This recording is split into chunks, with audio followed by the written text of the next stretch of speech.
আপনি যদি play store থেকে অ্যাপ ইনস্টল করার সময় আপনার প্লে স্টোরে যদি আপনি দেখেন যে অ্যাপটি পেন্ডিং অথবা ডাউনলোড পেন্ডিং নামে অপশন উঠে আছে, কিন্তু আপনার অ্যাপ্লিকেশনটি ইনস্টল হচ্ছে না, অথবা যদি দেখতে পারেন যে আপনার অ্যাপটি ইনস্টল দেওয়ার পরে অ্যাপটি কুড নট ডাউনলোড লেখাটি উঠছে, তাহলে আপনি কি করতে পারেন। তো আজকের ভিডিওটিতে আপনাদেরকে এই বিষয়টির সম্পূর্ণ সমাধান দেওয়ার চেষ্টা করব। আশা করি ভিডিওটি আপনাদের অনেক উপকার আসবে, তাই ভিডিওটি একটু না কেটে অবশ্যই শেষ পর্যন্ত দেখার অনুরোধ রইল। তো চলুন ভিডিওটি শুরু করি।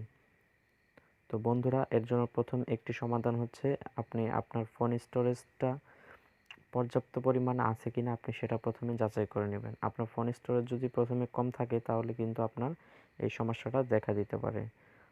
আর যদি আপনি দেখেন যে আপনার ফোন স্টোরেজ পর্যাপ্ত পরিমাণে খালি আছে, তারপরেও আপনার এই প্রবলেমটা দেখা দিচ্ছে, তাহলে আপনি সেকেন্ড স্টেপে আপনার ফোনের সেটিংসে চলে যাবেন।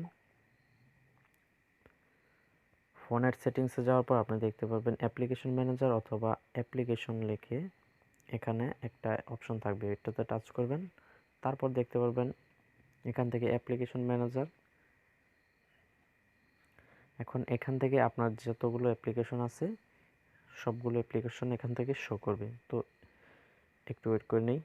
তো বন্ধুরা, দেখতে পাচ্ছেন আমাদের ফোনের যতগুলো অ্যাপ্লিকেশন আছে সবগুলো কিন্তু এখানে শো করছে। তো এখন এখান থেকে আমরা আমাদের প্লে স্টোরটি সিলেক্ট করে নেব। তো আমরা প্লে স্টোরটা সিলেক্ট করে নিলাম। তারপর দেখতে পাচ্ছেন এখানে একটি অপশন দেওয়া আছে স্টোরেজ। প্রথমে দেখতে পাচ্ছেন স্টোরেজ, এটার উপরে একটা ট্যাপ করব। তারপরে দেখতে পাচ্ছেন এখানে দুইটা অপশন চলে এসেছে, একটা হচ্ছে ক্লিয়ার ডেটা আর একটা হচ্ছে ক্লিয়ার ক্যাচ। তো এখান থেকে আমাদের এই দুইটা অপশনটাতেই ট্যাপ করে এখান থেকে ডিলিট দিয়ে দিতে হবে। তো এখন কিন্তু আমরা একটা নতুন প্লে স্টোর পেয়ে গেলাম, যেটা একদম রিফ্রেশ।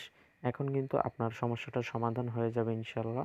আপনার এই বিষয়টা নিয়ে আর কোনো সমস্যার সম্মুখীন হতে হবে না।